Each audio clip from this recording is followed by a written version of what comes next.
The Art of Living with a Cold Face, Mastering Resilience to Withstand Everything. The characters and events portrayed in this book are fictitious. Any similarity to real persons, living or dead, is coincidental and not intended by the author. No part of this book may be reproduced or stored in a retrieval system or transmitted in any form or, by any means, electronic, mechanical, photocopying, recording, or otherwise, without express written permission of the publisher. Introduction and Assessment.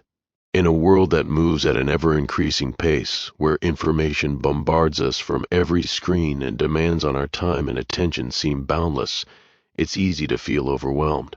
Stress, anxiety, and emotional volatility have become unwelcome companions for many, leading to burnout, strained relationships, and a pervasive sense of unease. We often find ourselves reacting impulsively to external pressures, swept away by the currents of our own emotions, rather than navigating life with purpose and composure. This book is an invitation to embark on a transformative journey, a journey to cultivate unshakable calm and profound emotional resilience. It's an exploration of the cold face approach, a philosophy and a set of practical techniques designed to empower you to master your emotional landscape, respond intentionally to challenges, and ultimately live a more fulfilling and harmonious life. The modern world, for all its advancements, presents unique emotional challenges. From the constant comparison fueled by social media to the relentless pursuit of productivity, from political polarization to global uncertainties, our nervous systems are often in a state of hyperarousal. This sustained stress erodes our capacity for clear thinking, empathetic connection, and genuine well-being. True emotional resilience isn't the absence of emotion, it's the mastery of it. It's not about becoming a stoic statue, impervious to feeling, but rather about developing the capacity to experience the full spectrum of human emotions without being consumed by them. It's the ability to bounce back from adversity, to adapt to change, and to maintain your inner equilibrium even when the external world feels chaotic.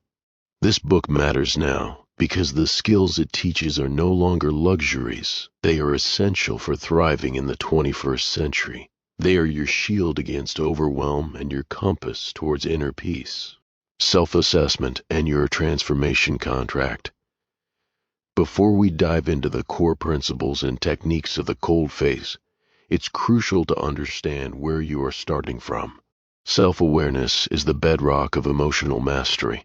This assessment is designed to give you a snapshot of your current emotional resilience, highlighting your strengths and identifying areas where you might want to focus your growth. Be honest with yourself. There are no right or wrong answers, only insights. Instructions. For each statement below, rate yourself on a scale of 1 to 5, where 1 equal to strongly disagree, 2 equal to disagree, 3 equal to neutral, 5 equal to strongly agree. Emotional Resilience Assessment Questionnaire. 1. When faced with unexpected challenges, I generally remain calm and focused. 2. I am aware of my emotional state throughout the day. 3. I can identify the specific triggers that tend to upset me. 4. I rarely react impulsively when I feel strong emotions like anger or frustration. 5. I can effectively calm myself down when I'm feeling stressed or anxious. I feel comfortable setting boundaries with others when needed. 7. I can maintain composure even when others around me are highly emotional. 8. I tend to view setbacks as opportunities for learning and growth. 9. I practice self-compassion and am kind to myself, especially during difficult times. 10. I rarely dwell on past mistakes or future worries. 11. I feel a sense of control over my emotional responses. 12. I can detach from negative thoughts and feelings without suppressing them. 13. I am generally optimistic about my ability to handle life's challenges. 15. I am able to adapt quickly to changes in my circumstances. Sum your scores for all 15 questions. Now interpret your results. Score 15 to 30. Developing resilience. You may often feel overwhelmed by emotions and external pressures. This book will offer foundational tools to help you build a stronger emotional core. Be patient with yourself as you learn and practice. Score 31 to 45. Growing resilience. You have some awareness and coping strategies, but still find yourself reacting impulsively at times. This book will help you refine your techniques and deepen your mastery. Score 46 to 60. Strong resilience. You generally handle emotional challenges well and possess good self-awareness. This book will provide advanced strategies to further enhance your composure and influence. Score 61 to 75. Masterful resilience. You exhibit exceptional emotional control and presence. This book can help you fine-tune your approach and potentially serve as a guide for others. Regardless of your score, remember that emotional resilience is a skill, not an innate trait. It can be learned, practiced, and strengthened over time. Your score is simply a starting point, a compass guiding you toward areas of focus. True transformation doesn't happen by simply reading words. It happens through dedicated practice and unwavering commitment. The cold face approach is not a quick fix, but a profound shift in how you relate to your emotions and the world around you. Setting clear intentions is paramount. What specific aspects of your emotional life do you wish to change? Do you want to reduce stress, improve relationships, handle criticism better, or stay calm in high-pressure situations? Write down your personal goals for this journey. Refer back to them often to stay motivated and measure your progress. To truly benefit from this journey, you must commit to the process. Consider this your personal transformation contract. It's a symbolic agreement with yourself, a declaration of your intention to engage fully with the material, practice the techniques, and embrace the discomfort that often accompanies growth. My transformation contract. I commit to embarking on this journey of emotional mastery. I understand that cultivating emotional resilience requires consistency, patience, and self-compassion. I commit to engaging actively with the concepts and exercises presented in this book, practicing the techniques diligently even when it feels challenging or uncomfortable, being honest with myself about my emotional responses and triggers, embracing setbacks as learning opportunities, not failures, prioritizing my emotional well-being and growth throughout this process, and allowing myself to evolve and transform into a more composed, resilient, and intentional individual. I sign this contract with the intention of achieving lasting emotional mastery and creating a life of greater peace and purpose. You can physically sign or simply acknowledge this contract mentally. The act of conscious commitment is what truly matters. The philosophy of the cold face. The term cold face might initially conjure images of emotionlessness or indifference. Let's dispel that myth immediately. The cold face is not about suppressing your emotions or becoming a robot. It is a powerful metaphor and a practical tool for achieving emotional mastery through intentional detachment and strategic response. This means consciously choosing how you engage with your emotions and external stimuli, rather than being swept away by automatic reactions. It's about creating a buffer, a space between what happens to you and how you choose to respond. Suppression is like stuffing emotions into a box, hoping they disappear. They don't. They fester and often erupt later in unhealthy ways. Regulation, on the other hand, is about acknowledging your emotions, understanding their message, and then skillfully managing their intensity and expression. The cold face helps you regulate by providing an external anchor of composure, which in turn influences your internal state. Imagine a calm, neutral expression. This is the cold face.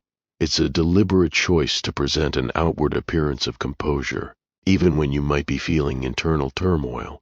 This external act, surprisingly, sends signals back to your brain, helping to calm your nervous system. It's a feedback loop. A calm face can help create a calm mind, and a calm mind can help maintain a calm face. It also serves as a boundary, signaling to others that you are not easily swayed or provoked, thus protecting your emotional energy. The principles underpinning the cold face are not new. They draw wisdom from ancient philosophies and are validated by modern scientific understanding. Stoicism, an ancient Greek and Roman philosophy practiced by figures like Seneca, Epictetus, and Marcus Aurelius, emphasizes focusing on what you can control. Your opinions, impulses, desires, and aversions, while accepting what lies beyond your influence, such as external events or the actions of others. Their concept of the inner citadel, an unassailable fortress of the mind, deeply resonates with the idea of cultivating internal calm regardless of external circumstances. Similarly, mindfulness, non-attachment, and the understanding of impermanence are central to Buddhist teachings. The practice of observing thoughts and emotions without judgment, recognizing their transient nature, is a powerful form of emotional detachment. Modern psychology, through cognitive behavioral therapy (CBT) and acceptance and commitment therapy (ACT), further illuminates how our thoughts, actions, and physiological responses influence our emotional states, providing scientific validation for these ancient principles. These three pillars form the bedrock of the cold face approach: awareness, the ability to accurately perceive and understand your own emotions, their triggers, and their physiological manifestations; detachment, the skill of creating psychological distance from your emotions and thoughts, observing them without being consumed or identified with them; and intentional action, the conscious choice to respond in alignment with your values and long-term goals rather than reacting impulsively. This is where true mastery lies, in the deliberate application of your inner calm. Over the course of this book, we will delve deeply into each of these pillars, providing you with practical tools, exercises, and insights to integrate the cold face into every aspect of your life. Prepare to transform your relationship with your emotions and unlock a profound sense of inner peace and power. Chapter 1: Understanding Your Emotional Landscape. Before you can master your emotions, you must first understand them. Imagine trying to navigate a complex city without a map. You'd be lost, reacting to every turn without a sense of direction. Your emotional landscape is just as intricate, filled with diverse terrains, hidden pathways, and powerful currents. This chapter will provide you with the map, helping you to identify the contours of your inner world, recognize the signals your emotions send, and understand how your mind and body are intricately connected in this process. The nature of emotions, signals, and body-mind connection. Emotions are not simply good or bad. They are a rich, complex spectrum of signals, each serving a unique purpose. From the primary colors of joy, sadness, anger, fear, surprise, and disgust, to the countless nuanced shades like contentment, frustration, awe, shame, and gratitude, every emotion offers valuable information. Basic emotions are universal, innate, and often have distinct physiological expressions, acting as fundamental survival mechanisms that alert us to opportunities or threats. Complex emotional states are often combinations of basic emotions, influenced by our thoughts, experiences, and cultural context. For instance, resentment might be a mix of anger, sadness, and a sense of injustice, while envy could combine desire with a touch of sadness or frustration. Emotions serve as internal alarms or green lights, driving our behavior and providing crucial data about our environment, relationships, and inner needs.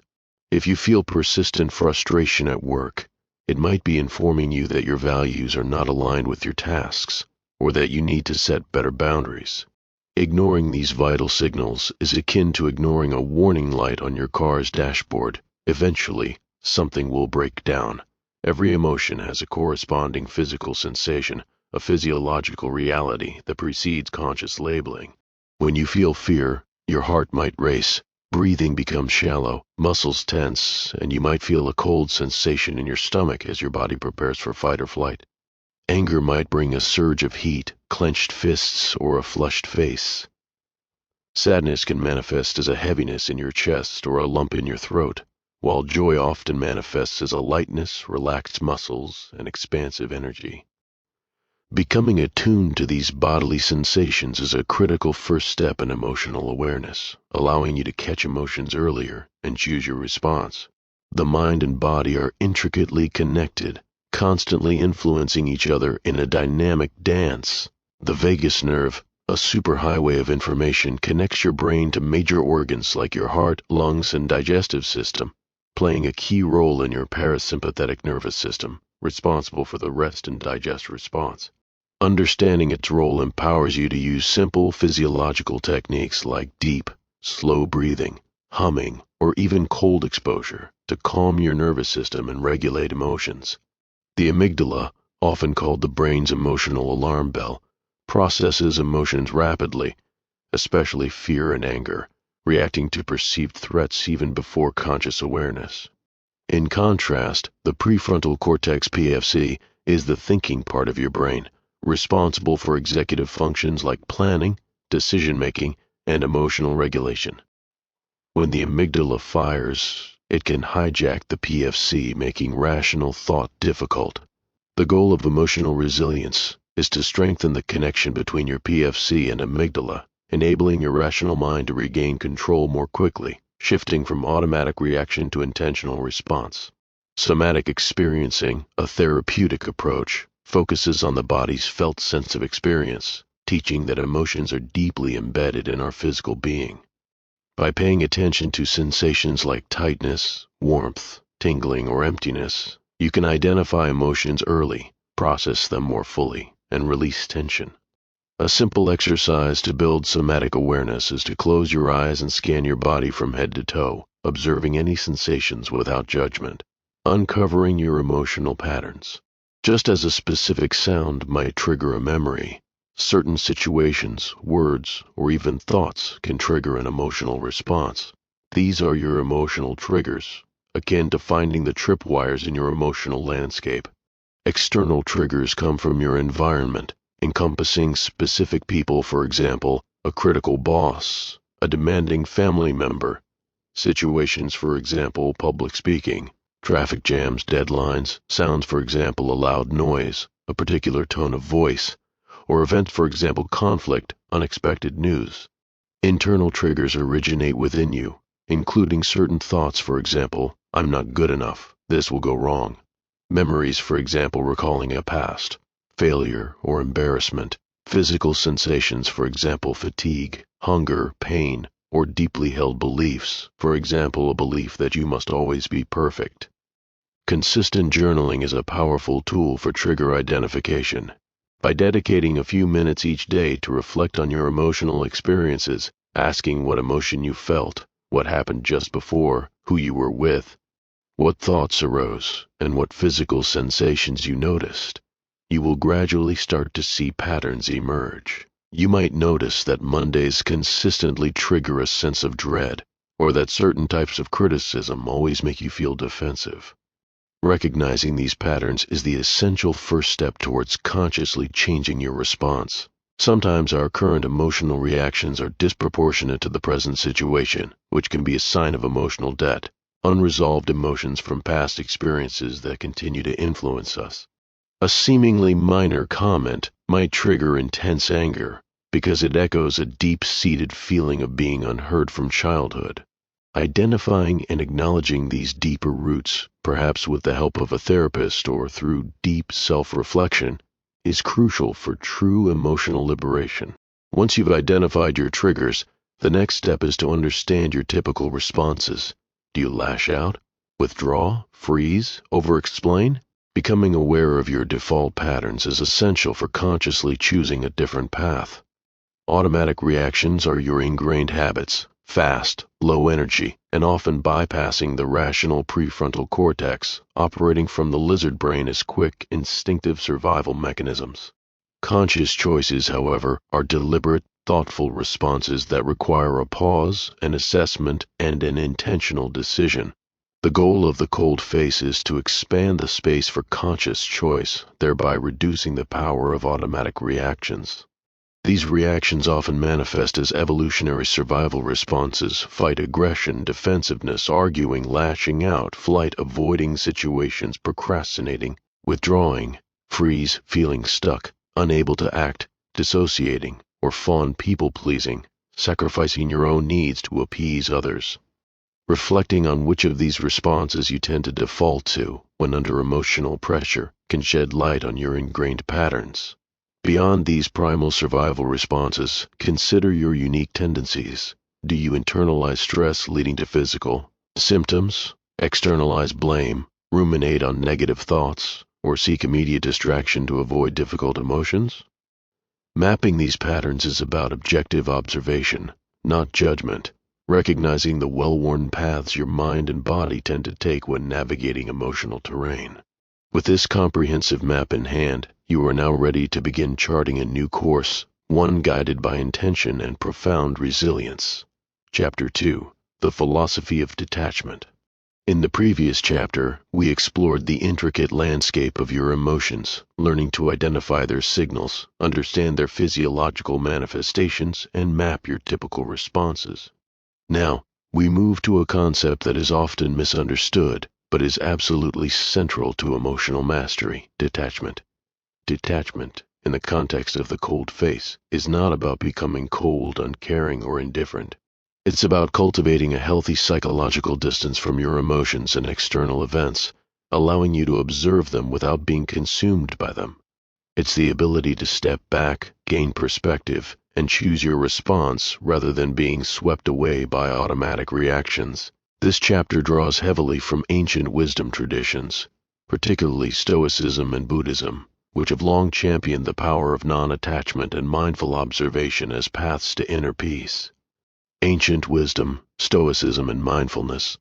Stoicism, an ancient Greek and Roman philosophy, offers a robust framework for cultivating inner tranquility and resilience in the face of life's inevitable challenges. Its core tenets provide practical guidance for navigating emotional storms with composure. The most fundamental Stoic principle is the dichotomy of control, famously articulated by Epictetus: some things are in our control and others are not. Our opinions, impulses, desires, and aversions, essentially our thoughts, judgments, and actions, are within our control. Conversely, our bodies, possessions, reputation, external events, and the actions of others are not. The Stoics teach that much of our suffering stems from investing emotional energy in things outside our control. By focusing solely on what we can control, we free ourselves from the frustration and anxiety of trying to manipulate the uncontrollable. This principle is a cornerstone of emotional detachment, helping us release the need to control outcomes and instead focus on our effort and attitude. Another powerful Stoic concept is amor fati, which translates to love of fate. It is not passive resignation, but an active embrace of everything that happens, good or bad, as necessary for your growth and the unfolding of life. Instead of resisting reality, which only causes more suffering, you learn to accept it, even welcome it, as an opportunity to practice virtue and resilience. This radical acceptance is a profound form of emotional detachment from desired outcomes, removing the emotional sting of disappointment or regret. The practice of premeditatio malorum, or premeditation of evils, involves mentally rehearsing potential future difficulties or misfortunes. While it might sound pessimistic, its purpose is profoundly liberating. By contemplating potential setbacks, you reduce their emotional impact when they arise, prepare solutions by mentally strategizing responses, and cultivate gratitude for your current circumstances by imagining worse scenarios. This isn't about dwelling on negativity, but about inoculating yourself against emotional paralysis. Finally, Marcus Aurelius, in his Meditations, frequently refers to the inner citadel, a fortress within your mind that no external event can breach. This inner sanctuary, built through reason and self-discipline, is a calm, rational core that remains untouched by the storms of the world, representing the ultimate expression of emotional detachment. While Stoicism provides a philosophical framework, mindfulness offers the practical, moment-by-moment technique to achieve detachment. Mindfulness is the practice of paying attention to the present moment, on purpose, and without judgment. It involves being fully present, noticing thoughts, feelings, and sensations as they arise and pass with an attitude of open curiosity, seeing what is without trying to change it. It is not about emptying your mind, achieving a state of bliss, or suppressing thoughts. Rather, it's about changing your relationship to your thoughts.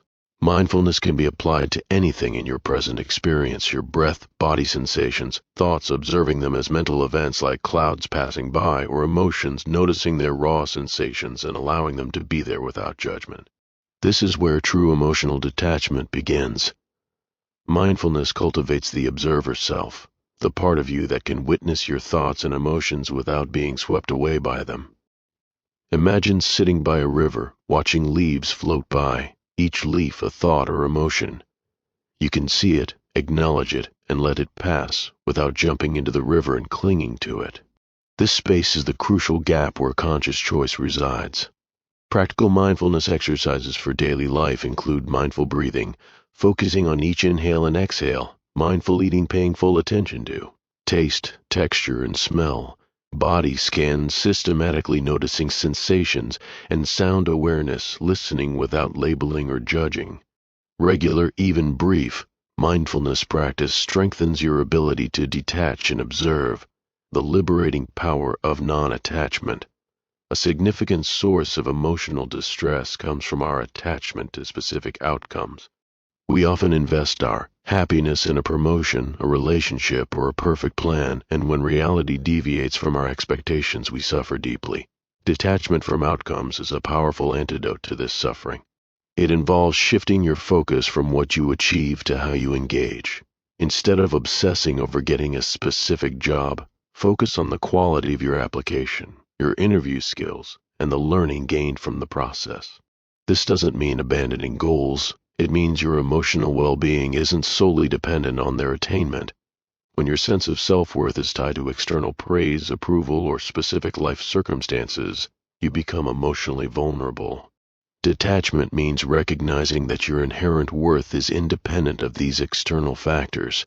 You do your best, you act in alignment with your values, and then you release the need for the world to conform to your expectations.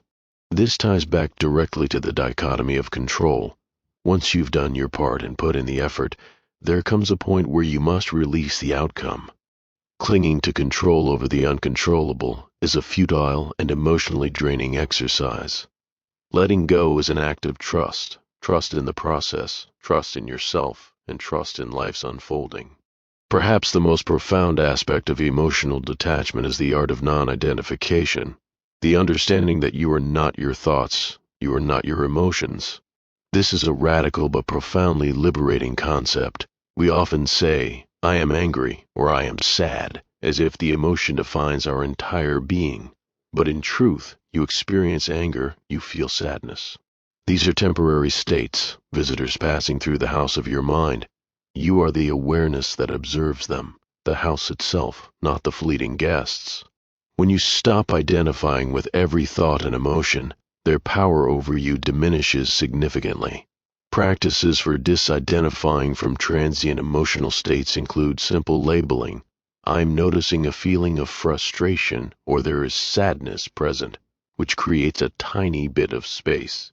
Using metaphors can help externalize emotions such as a wave of anxiety is passing through me, or I'm experiencing a storm of anger. Mentally referring to yourself in the third person when observing emotions, she is feeling overwhelmed right now, can also help create distance. These practices help you realize that while you experience emotions, you are not defined by them. This leads naturally to embracing impermanence, the understanding that everything is impermanent. Thoughts, feelings, situations, even life itself.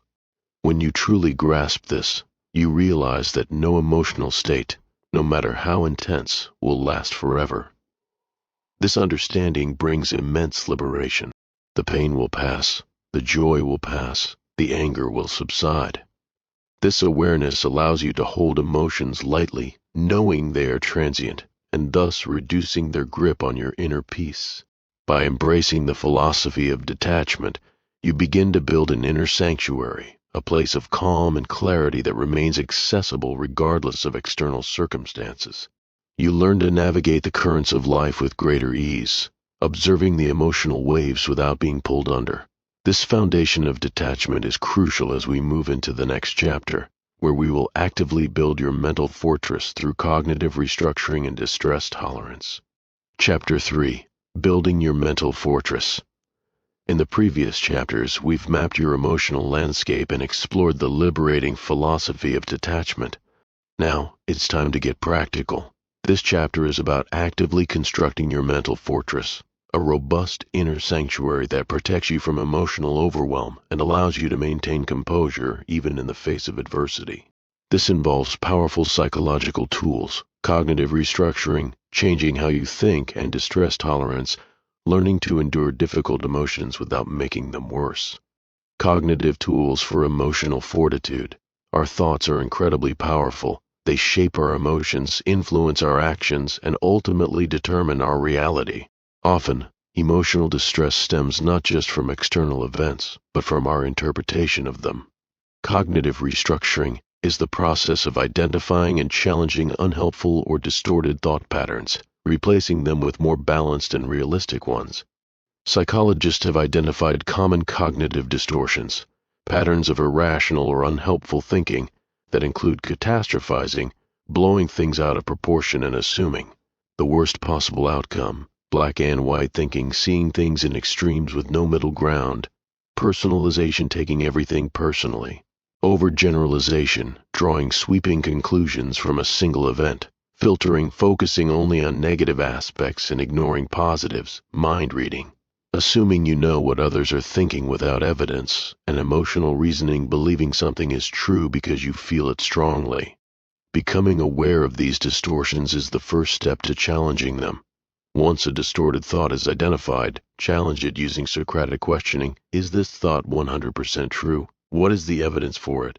What is the evidence against it? Is there another way to look at this situation? What would I tell a friend who had this thought? Is this thought helping me or harming me? What's the worst that could happen, and can I cope with that? What's the best that could happen, and what's the most realistic outcome? This process helps examine the evidence and find alternative perspectives. After questioning, actively reframe the thought into a realistic, balanced one. For example, a catastrophizing thought like, I made a small mistake at work, I'm going to get fired and lose everything, can be challenged and replaced with, I made a mistake, which is human. I will learn from it, apologize if necessary, and focus on doing better next time. My job security is not dependent on a single error.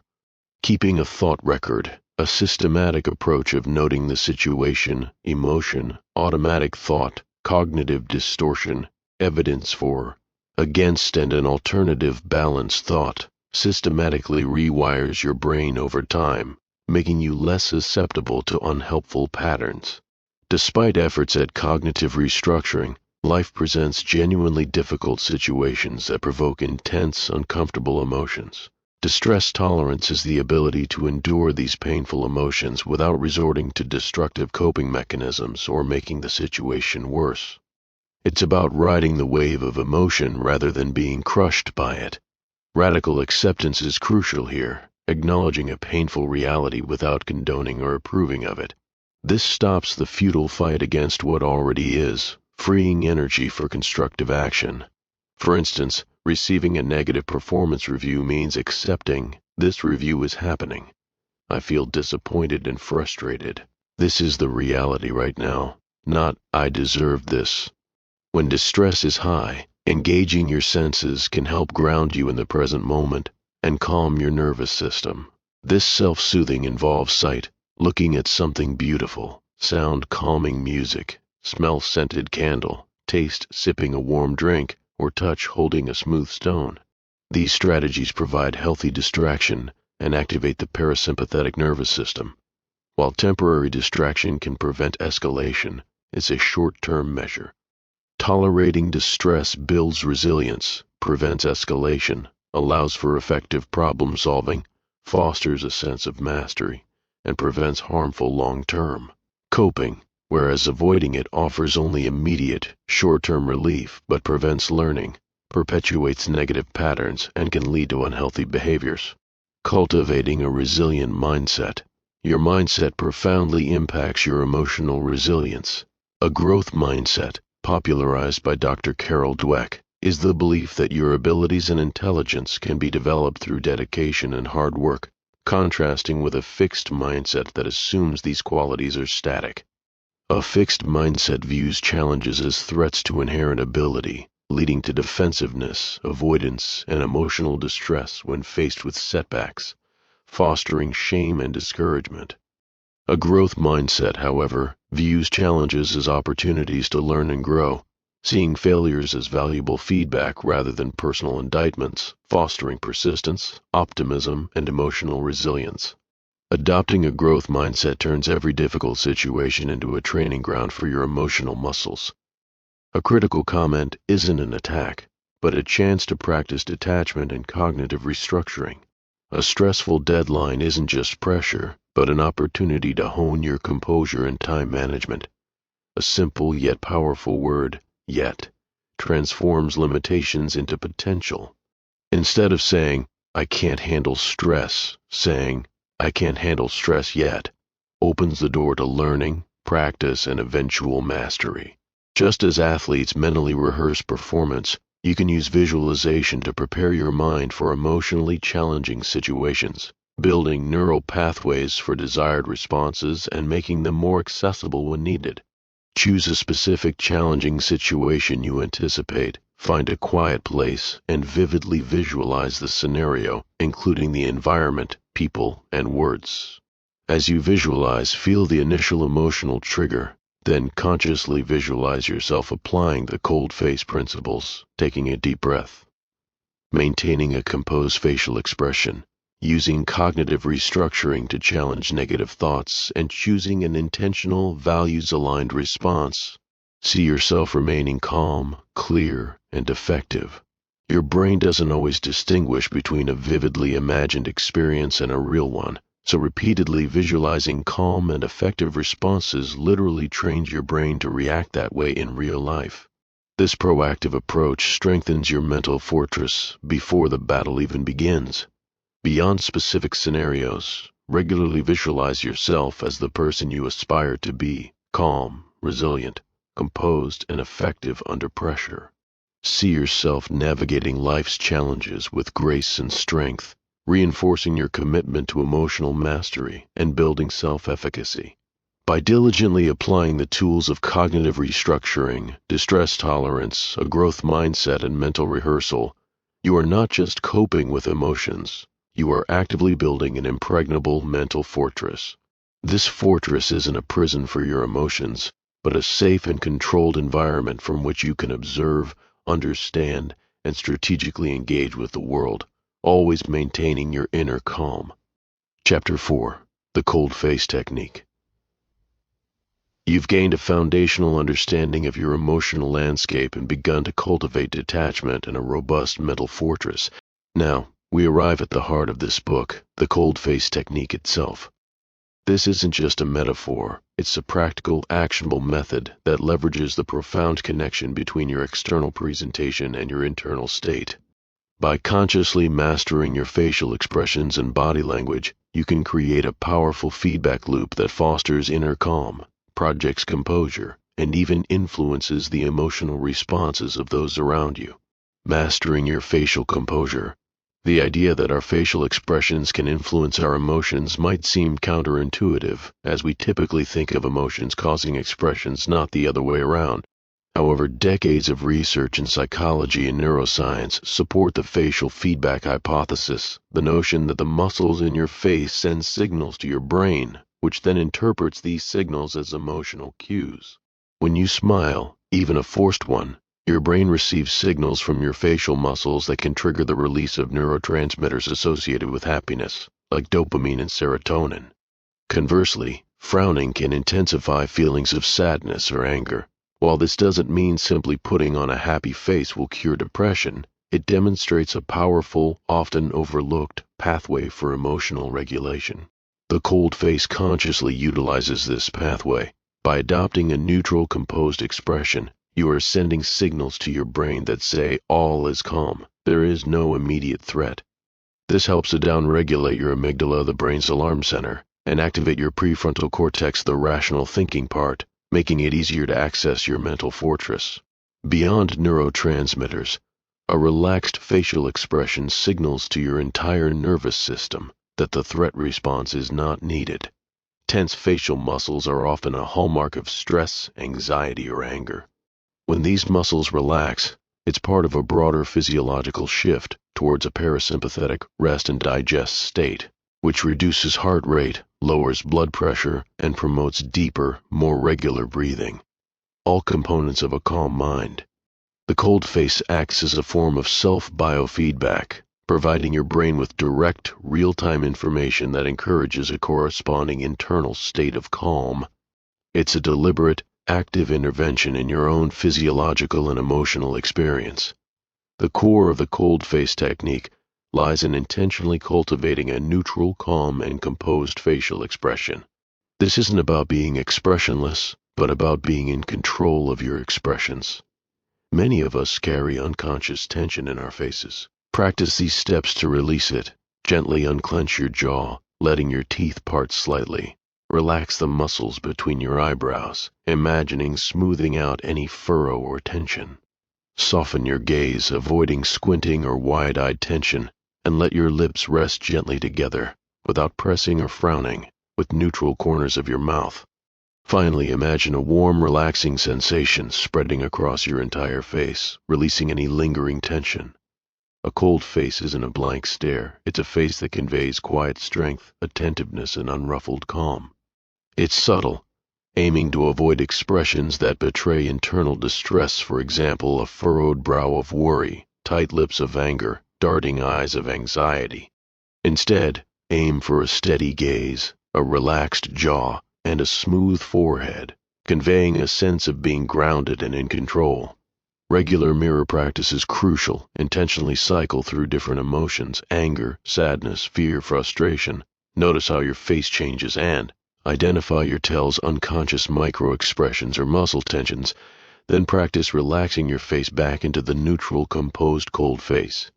Repeat this daily. The more you practice, the more natural it will become. While you may not eliminate all micro-expressions immediately, consistent practice can reduce their frequency and intensity, helping your face leak fewer unintended emotional signals, particularly valuable in high-stakes situations where projecting composure is paramount. Embodying composure from face to action. The cold face extends beyond just your face. It encompasses your entire physical presence. Your body language speaks volumes, often more loudly than your words.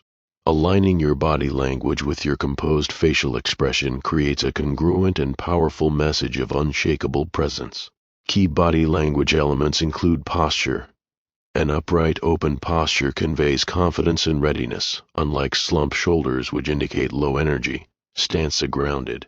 Stable stance projects calm and certainty, unlike fidgeting, and gestures controlled, deliberate, or minimal gestures convey composure and thoughtfulness, unlike nervous tapping.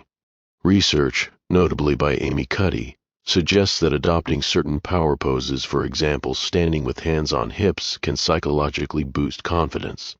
Incorporate elements of open, expansive body language into your cold face practice. Keep your chest open, relax your shoulders back and down, maintain a steady stance with even weight distribution, rest your hands naturally, and move with purpose and deliberation.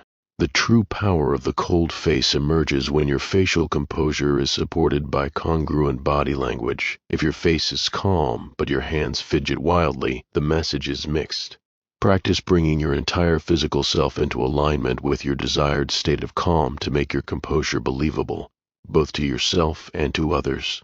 Knowing the theory is one thing, applying it in the heat of the moment is another. The key is to have a clear, simple trigger, such as a deep breath, a physical anchor, like touching a ring or watch, or a mental mantra silently repeating calm or observe.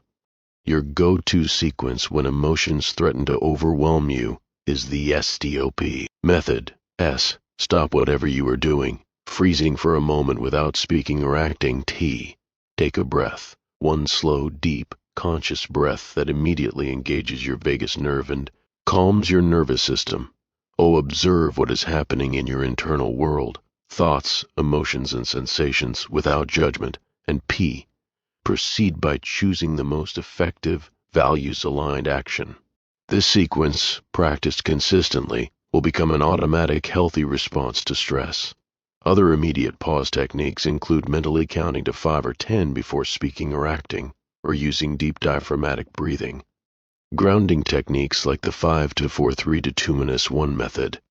Noticing 5 things you see, 4 you touch, 3 you hear, 2 you smell, 1 you taste, or focusing on physical sensations can help when overwhelmed.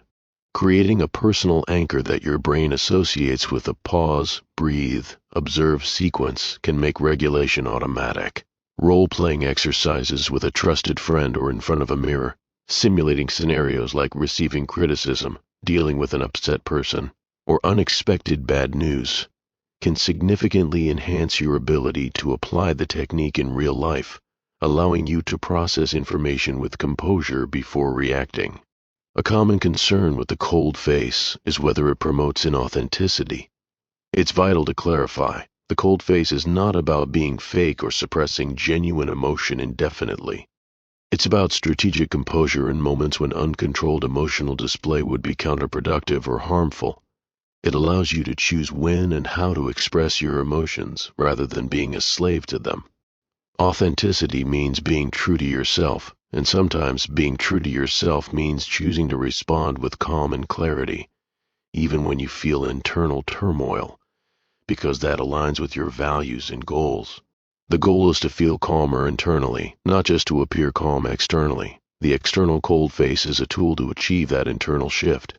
By mastering the cold face technique, you gain an invaluable tool for self-regulation and external influence.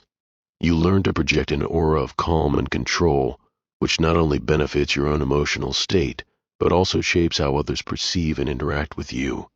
This outward composure becomes a powerful anchor, solidifying the mental fortress you've been building. Chapter 5: Emotional Boundaries and Self-Protection. You've honed your self-awareness, embraced detachment, built a mental fortress, and mastered the cold face technique for internal and external composure. Now, it's time to extend that protection outward, creating clear and healthy emotional boundaries. Just as a physical fence protects your property, emotional boundaries define your personal space, safeguarding your energy, well-being, and sense of self from external emotional intrusions. This chapter will guide you in identifying energy drains, setting assertive boundaries, and disconnecting from emotional overload to ensure your emotional resilience is sustainable. Defining your emotional space. Your emotional well-being is a finite resource, much like a battery, constantly charged or drained by interactions and demands. Recognizing these dynamics is the first step in self-protection. Emotional contagion is the unconscious phenomenon where emotions spread from one person to another if you spend time with someone. Highly anxious or angry, you might unconsciously mimic their expressions and body language and even experience similar physiological responses. While empathy is important, unchecked emotional contagion can leave you drained and overwhelmed by others' feelings. Energetic vampirism refers to interactions with individuals or situations that consistently leave you feeling exhausted, depleted, or negative. These are not necessarily malicious people, but their emotional patterns, constant complaining, or excessive demands can siphon off your emotional energy. Identifying these vampires, be they people, activities, or even news sources, is crucial for self-preservation. To gain clarity, conduct an energy audit for 1 week. Keep a simple log next to each significant interaction or activity, noting whether it made you feel energized, neutral, or drained. This simple audit will reveal powerful patterns about where your emotional energy is going. Once you identify drains, you can begin to protect yourself. This doesn't mean avoiding all difficult people or situations, but rather developing strategies to minimize their impact. The cold face itself acts as a psychological shield, signaling you are not an open vessel for others' emotional dumping, thereby creating a protective barrier. Boundaries are the invisible lines that define where you end and another person begins. They communicate what you are and are not comfortable with. Healthy boundaries are essential for self-respect, maintaining energy, and fostering healthy relationships. Without them, you risk resentment, burnout, and a diminished sense of self. Boundaries exist in various forms. Physical boundaries relate to your personal space, touch, and belongings. For example, please don't touch my hair. Emotional boundaries protect your feelings and prevent you from taking responsibility for others' emotions. For example, I can't listen to this complaining right now. Mental boundaries safeguard your thoughts, beliefs, and opinions. For example, I'm not open to discussing politics right now. And time boundaries protect your time and energy. For example, I'm not available for calls after 6 p.m.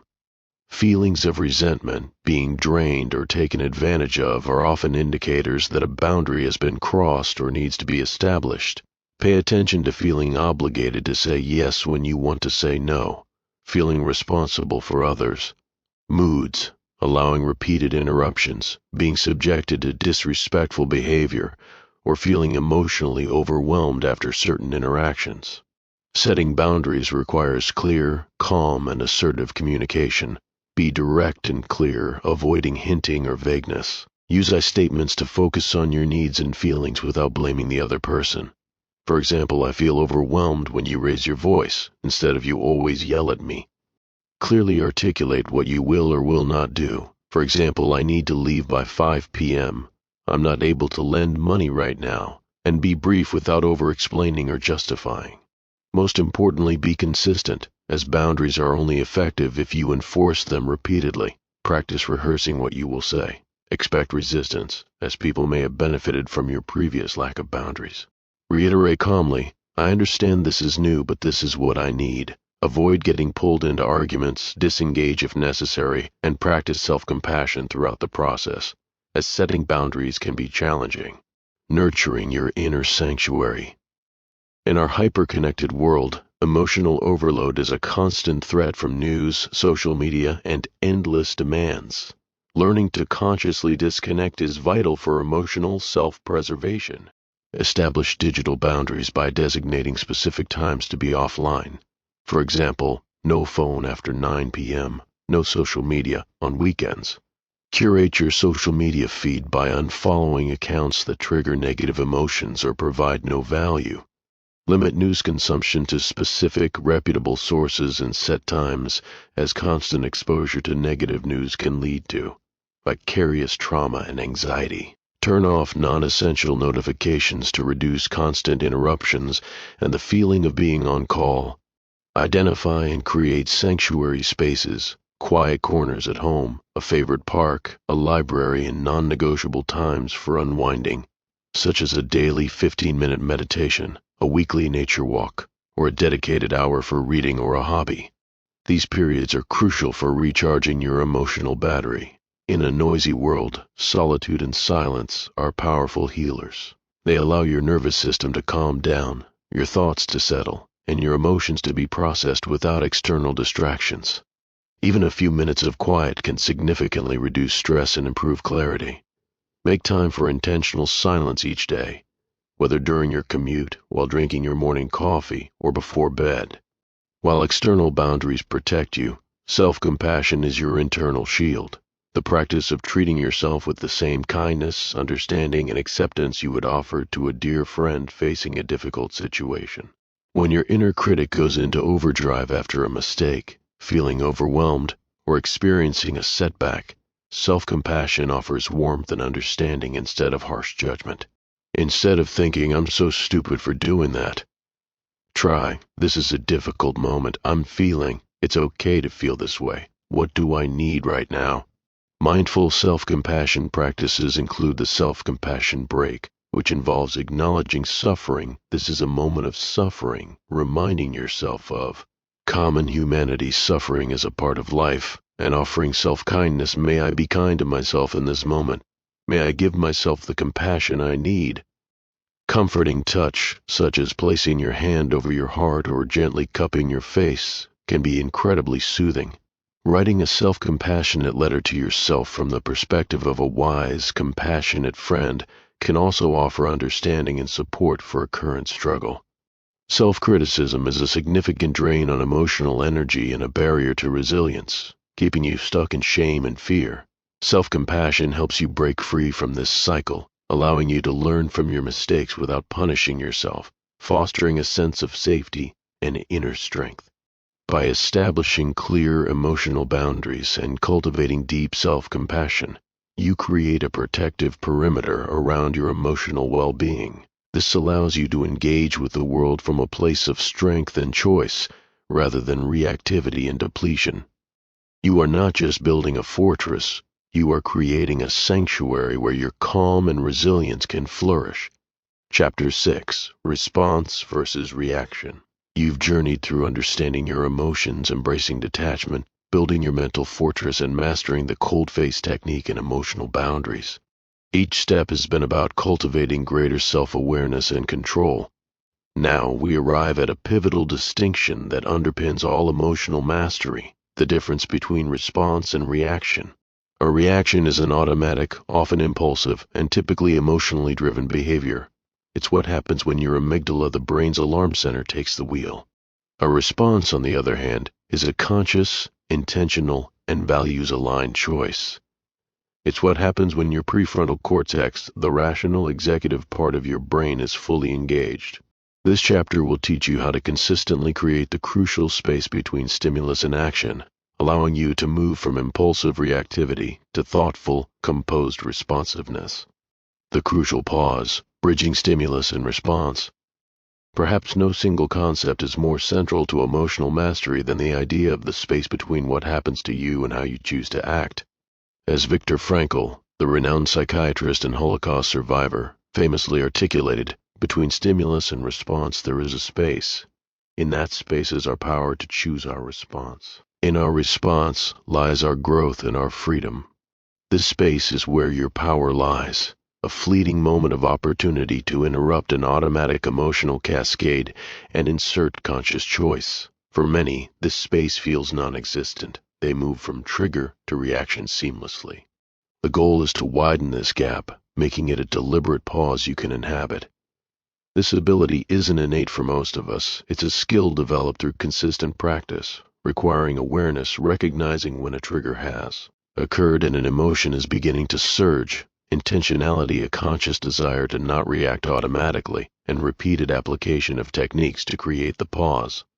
Our brains are incredibly efficient, building strong neural pathways for automatic reactions that are fast, low energy, and often bypass the rational prefrontal cortex, operating from the lizard brain as quick, instinctive survival mechanisms. Creating deliberate responses, however, requires forging new neural pathways. This takes more energy and conscious effort initially, as it involves engaging the prefrontal cortex to evaluate, plan, and inhibit impulsive urges. The more you practice creating the space and choosing a response, the stronger these new pathways become, and the easier conscious responding becomes. You are literally rewiring your brain for resilience. The space doesn't just appear. You have to create it using simple, immediate techniques you can deploy the moment you feel a trigger or an emotional surge. The STOP, as discussed earlier, method is a highly effective and widely used mindfulness technique for creating a pause. Stop whatever you are doing, freezing for a moment without speaking or acting. T. Take a breath, one slow, deep, conscious breath that immediately engages your vagus nerve and calms your nervous system. O. Observe what is happening in your internal world, thoughts, emotions, and sensations, without judgment simply. Acknowledging. And P. Proceed, choosing how you want to proceed and what is the most effective values-aligned action you can take. This sequence, practiced consistently, will become an automatic, healthy response to stress. Other immediate pause techniques include mentally counting to 5 or 10 before speaking or acting, which creates a delay allowing your rational mind to catch up. Deep diaphragmatic breathing, where you breathe in through your nose, letting your belly expand and exhale slowly through your mouth, is another powerful immediate pause. Grounding techniques, as discussed earlier, such as the 5 to 4 3 to 2 minus 1 method. Noticing 5 things you can see, 4 you can touch, 3 you can hear, 2 you can smell, and 1 you can taste, or focusing on the physical sensation of your feet on the floor can help anchor you to the present moment when you feel overwhelmed. Creating a personal anchor, a piece of jewelry, a stone in your pocket, or even a specific gesture like touching your thumb to your index finger can serve as a tactile reminder to activate the pause, breathe, observe sequence, making it an automatic prompt to regulate. Intentional action and strategic silence. Once you've created the pause, the next step is to make a conscious choice that aligns with your values, rather than being dictated by raw emotion. This is where your work on building your mental fortress and understanding the philosophy of detachment truly comes into play. Before you act, ask yourself, what are my core values in this situation? For example, integrity, respect, peace, effectiveness, growth. If I react impulsively, will that align with these values? What is my long-term goal here? And will this reaction move me closer or further away from it? This values-driven approach ensures your responses are purposeful and contribute to the kind of person you want to be, not just how you feel in the moment. Reactions often offer immediate, albeit fleeting, gratification, for example, the momentary release of anger when you yell. However, these immediate gratifications frequently lead to negative long-term consequences, for example, damaged relationships, regret. Responses, on the other hand, often require delayed gratification, the willingness to tolerate short-term discomfort, for example, the urge to yell, for a greater long-term benefit, for example, a productive resolution, maintaining your composure. Emotional mastery is fundamentally about choosing delayed gratification. When under pressure, having a simple framework can guide your choice. The is it true, is it kind, is it necessary? Filter before speaking. The future self test. Imagining how your wisest, most composed future self would handle the situation, or a brief consequences analysis of different potential responses. Sometimes the most powerful and composed response is no response at all. In a world that often rewards quick answers and constant engagement, choosing silence can be a radical act of self-mastery. Silence is powerful when emotions are too high, yours or theirs, as engaging in a heated argument will only escalate it, and silence allows things to cool down. It's also effective when you need more information, giving you time to think, gather facts, or observe further without pressure to respond immediately. When the other person is seeking a reaction, your silence denies them that fuel, as some people thrive on drama or provoking others. Finally, if your words would be unproductive or harmful, saying nothing is often the best choice. You have the power to opt out of emotional drama. Just because someone tries to pull you into an argument or complains endlessly doesn't mean you have to participate. The cold face allows you to listen with composure, acknowledge without agreeing, and then strategically disengage. You are not responsible for managing others' emotions, only your own. Every word, every emotional outburst costs energy. By choosing silence and non-engagement when appropriate, you conserve your precious emotional and mental resources. Your words, when you do choose to speak, will carry more weight because they are deliberate, not reactive. This restraint is a hallmark of true composure and a powerful aspect of the cold face. By diligently practicing the art of creating a pause and consciously choosing your responses, you reclaim your agency. You move from being a passenger in your emotional life to being the skilled pilot, navigating challenges with clarity, purpose, and unshakable calm. This fundamental shift from reaction to response is the essence of enduring emotional resilience. Chapter 7: Psychological Flexibility and Acceptance. You've learned to understand your emotions, detach from their grip, build a strong mental foundation, employ the cold face technique, boundaries, and consciously choose responses over reactions. Now we delve into a crucial concept that ties these elements together and allows for true, sustainable emotional resilience, psychological flexibility. This chapter will introduce you to the principles of psychological flexibility, help you clarify your deepest values, and guide you in embracing acceptance as a pathway to committed action, even in the presence of discomfort. Embracing flexibility and purpose. Psychological flexibility is the ability to be present, open up to difficult experiences, and do what matters in service of your values. It's about adapting to changing situations and persisting or changing behavior to align with your deepest desires, rather than being stuck in rigid, unhelpful patterns, often driven by a desire to avoid discomfort.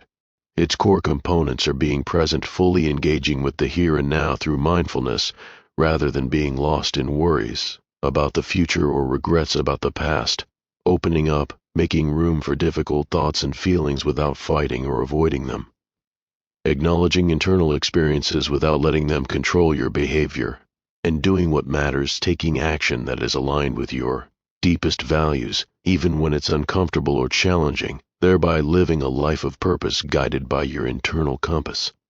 Psychological rigidity manifests as rigid thinking, holding on to beliefs or rules even when they are unhelpful or not supported by evidence, and emotional avoidance, trying to suppress, distract from, or escape uncomfortable emotions through excessive busyness, substance use, or constant entertainment.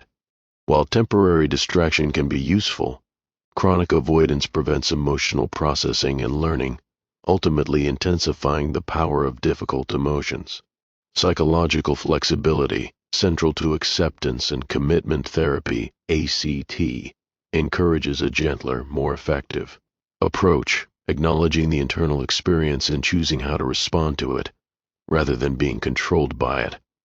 A CT emphasizes that pain is an inevitable part of life, and much suffering comes from struggling against that pain. Instead, a CT encourages acceptance, cognitive diffusion, unhooking from unhelpful thoughts, being present, self as context understanding, yourself as the observer of thoughts and feelings, clarifying values and committed action, taking steps towards values even in discomfort. Values are your heart's deepest desires for how you want to behave, what kind of person you want to be, and what you want to stand for in life. They are ongoing directions, not finite goals that can be achieved or failed, and they provide an internal compass that guides your conscious choices and emotional responses, especially when navigating difficult terrain. To clarify your values, take time to reflect on what truly matters to you, independent of external expectations. Consider different life domains such as relationships, career, personal growth, health, and community.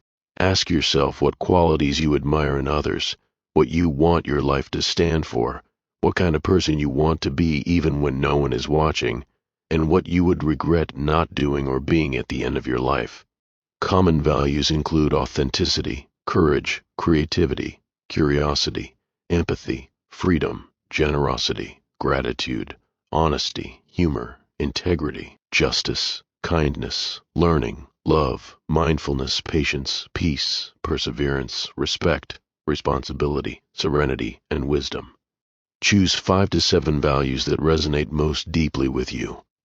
Once your values are clear, they become a powerful filter for your actions. When faced with an emotional trigger, instead of reacting impulsively, you can pause and ask, does this potential response align with my value of, or if I choose to act this way, will I be living in accordance with? This conscious alignment shifts your focus from immediate emotional relief to long-term meaning and purpose. Living by your values doesn't mean life will always be easy or comfortable. In fact, it often means choosing discomfort in the service of what matters. For example, if you value courage, you might choose to have a difficult conversation even though you feel anxious. If you value growth, you might embrace a challenging new project even if it brings temporary stress. This discomfort is a natural byproduct of living a meaningful life, not a sign that you're doing something wrong. From acceptance to aligned action. Acceptance is a cornerstone of psychological flexibility, meaning making room for difficult thoughts, feelings, and sensations, allowing them to be present without judgment or struggle. It is not resignation, approval, or liking the discomfort. It's simply acknowledging reality. Accepting a painful reality does not mean you are giving up or that you approve of it. It means you are facing it head on, recognizing this is what is happening right now. This allows you to stop wasting energy fighting an unchangeable past or present, and instead direct that energy towards what you can influence. When a difficult thought or feeling arises, instead of trying to push it away or argue with it, practice mindful acceptance. Notice I'm noticing the thought that I'm not good enough, or I'm noticing a feeling of intense anxiety in my chest. Acknowledge, hello anxiety, you're here again. Allow space for it. Imagine it as a cloud passing or a wave in the ocean without trying to hold on to it or push it away. Observe its qualities, intensity, location in your body, how it changes, and continue to breathe deeply and calmly through the experience. This is one of the most counterintuitive yet powerful aspects of acceptance. When you fight against a feeling or thought, you often give it more power, like being stuck in quicksand where the more you struggle, the deeper you sink. When you accept its presence, you stop struggling, which frees up energy, reduces its intensity, and paradoxically, often allows the feeling to dissipate or change on its own. It's only when you accept what is that you can truly decide what to do. The expanding with discomfort exercise is a practical application of acceptance. Observe the uncomfortable feeling in your body. Imagine expanding the space around that sensation, picturing it as a cloud with you, as the vast sky. Breathe deeply into the area where you feel the sensation, and simply allow the sensation to be there without judgment, or the need for it to go away. This technique helps you shift from fighting discomfort to embracing it with curiosity and openness. Acceptance and values clarification are not ends in themselves, they are foundations for committed action. This is the active, ongoing process of taking steps towards a life aligned with your values, even when difficult thoughts and feelings are present. This is the ultimate test of psychological flexibility. If you value connection, you might reach out to a friend even if you feel anxious about social interaction. If you value health, you might exercise even if you don't feel motivated. The action is driven by your values, not by your fleeting emotional state. Your emotions are passengers in the car, but your values are the driver. Committed action doesn't require grand gestures. It's often about taking small, consistent steps. If your value is learning, commit to reading 10 pages of a book each day, even if you feel tired. If your value is contribution, volunteer for 30 minutes a week, even if you feel socially awkward. These small, consistent actions build momentum and reinforce your values. Procrastination is often a form of emotional avoidance. We put off tasks because they trigger feelings of anxiety, overwhelm, or boredom. Psychological flexibility helps you notice these feelings, accept their presence, and then take action anyway in service of your values. For example, if you need to work on a challenging report that triggers anxiety, a rigid response would be to procrastinate and distract yourself, leading to feeling worse. A flexible response would be, I'm noticing anxiety about this report. That's okay. My value is competence, responsibility. I will work on it for 20 minutes, then reevaluate. This small committed action breaks the cycle of avoidance. Psychological flexibility and acceptance empower you to live a rich, full, and meaningful life, even when faced with the inevitable pain and discomfort that life brings. By clarifying your values and committing to action, you become the author of your own life, guided by your deepest desires rather than dictated by your emotional reactions. This deep integration of inner wisdom and outer action is a powerful step towards true emotional mastery. Chapter 8. Advanced Emotional Armor. You've built a strong foundation for emotional resilience, mastering self-awareness, detachment, mental fortitude, the cold face technique, boundaries, psychological flexibility, and the art of navigating relationships with composure. You're now equipped to navigate most emotional challenges with greater composure. This chapter moves beyond foundational skills to explore advanced emotional armor, the sophisticated application of emotional intelligence and influence strategies that allow you not only to manage your own emotions but also to skillfully navigate and even shape the emotional dynamics of your environment.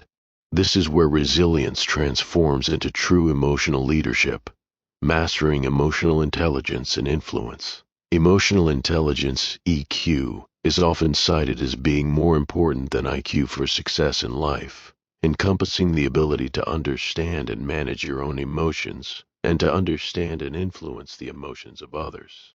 Deepening EQ involves several interconnected components.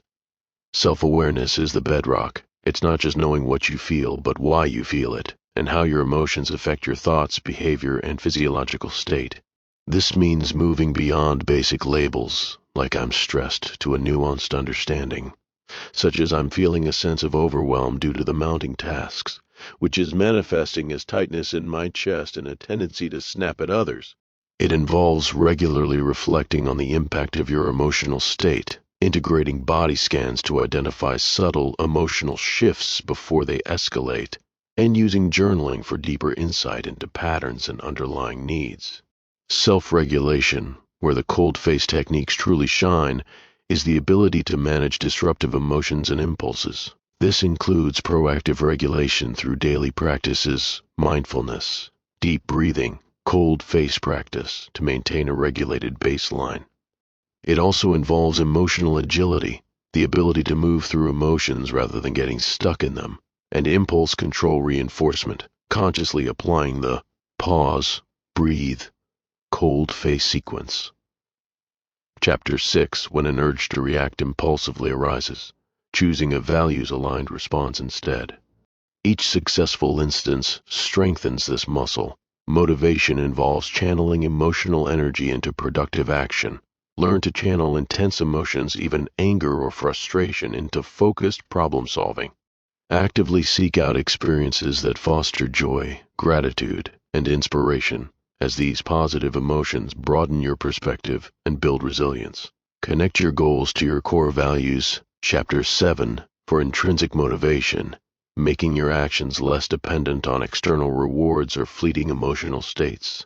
Empathy, crucial for effective interaction, must be balanced with self-protection. Chapter 5.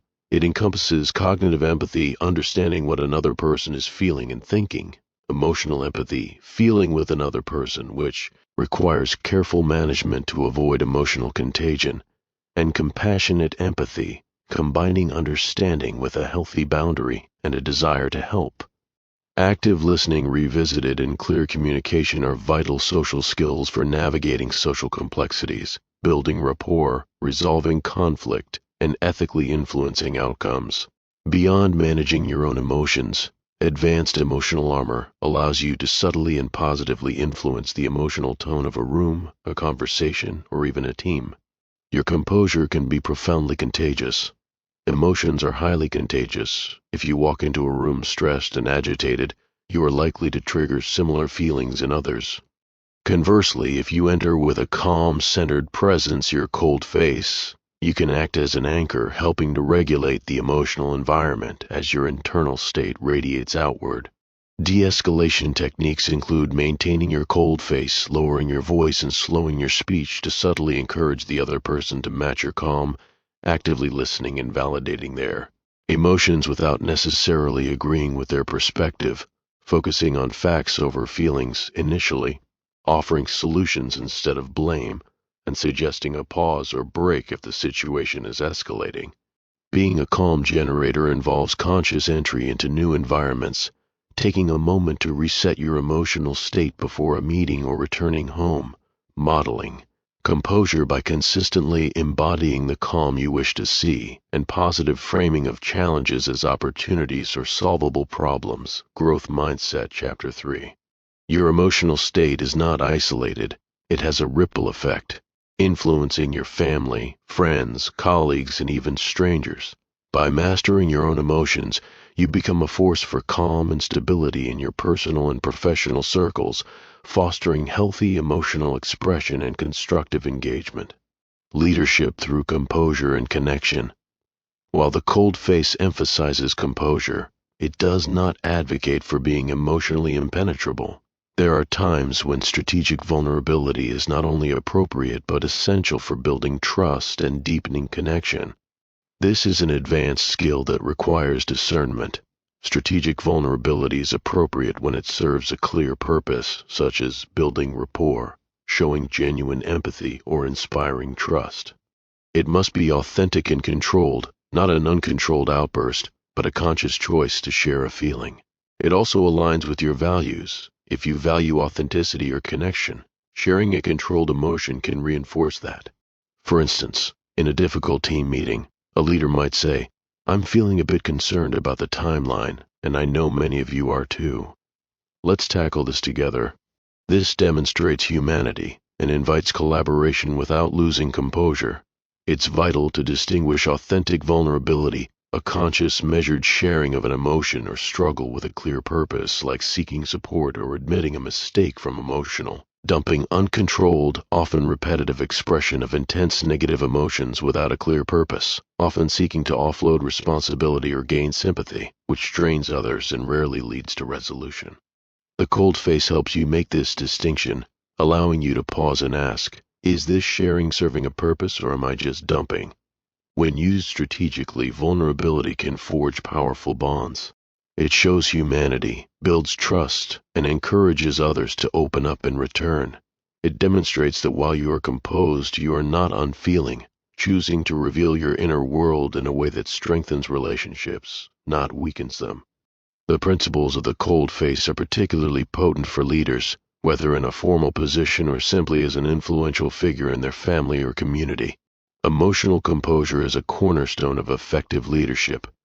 In a crisis, people instinctively look to their leaders for stability. A leader who maintains their cold face, calm, clear, and focused, inspires confidence and reduces panic in others, becoming a steady hand on the tiller during a storm. Projecting composure makes others feel safer and more secure. They trust your judgment because you appear unruffled and in control. This confidence is contagious and can motivate teams, reassure family members, and calm anxious clients.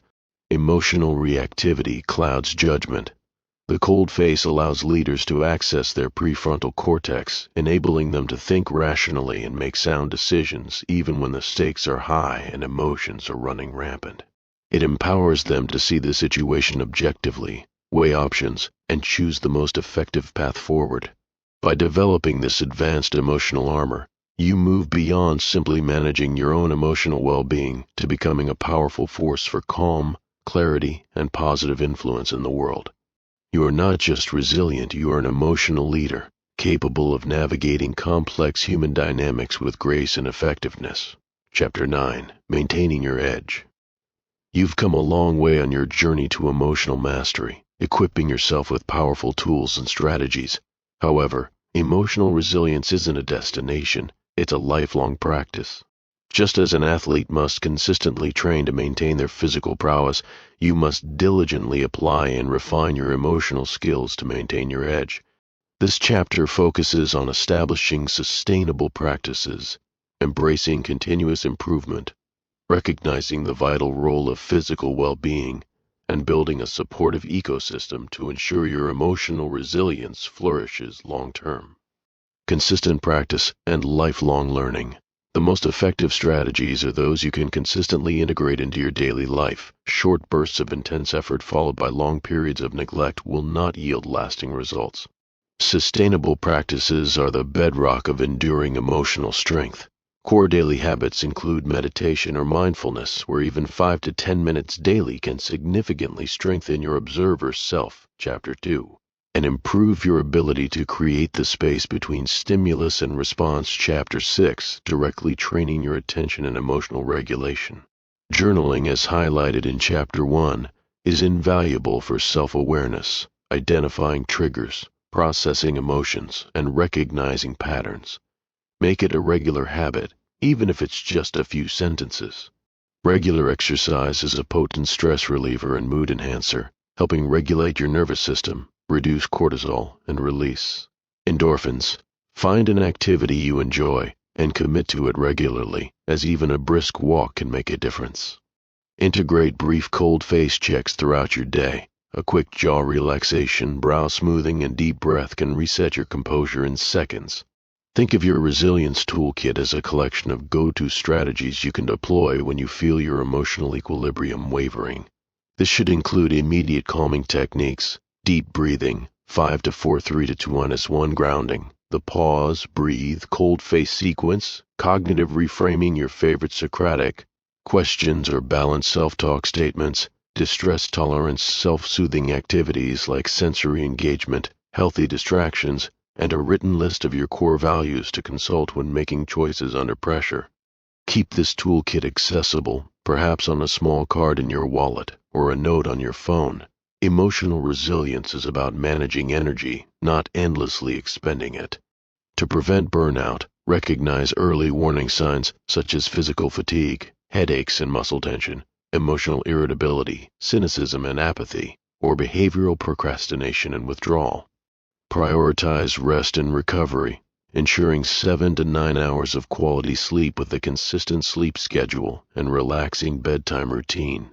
Revisit your boundary-setting skills, Chapter 5, to protect your time and energy, as overcommitment is a fast track to burnout. Schedule regular decompression activities that genuinely help you de-stress and recharge, whether it's reading, spending time in nature, or connecting with loved ones. The journey of emotional mastery is iterative. You will have good days and bad days, and the key is to see every experience, especially setbacks, as an opportunity to learn and refine your approach. Engage in regular self-reflection through weekly check-ins, briefly reviewing your emotional experiences, noting what went well, where you struggled, and what you could have done differently.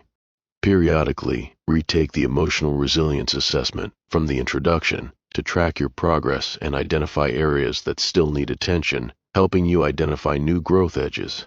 When you react impulsively or feel overwhelmed, shift from blame to learning. Instead of beating yourself up, approach it with curiosity. What can I learn from this? What trigger did I miss? What technique could I have applied?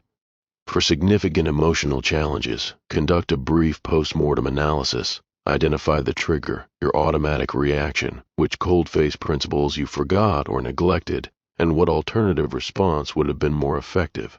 Based on your learning, adapt your strategies. What worked perfectly a year ago might need tweaking now. Emotional resilience is not about rigid adherence to rules, but about adaptive wisdom and a continuous unfolding of your potential. Holistic well-being for enduring resilience. Your emotional and mental states are inextricably linked to your physical health. Neglecting your body is like trying to run a high-performance engine on low-quality fuel. Prioritize 7 to 9 hours of quality sleep with a consistent schedule, as chronic sleep deprivation severely impairs emotional regulation, increases irritability, and reduces cognitive function.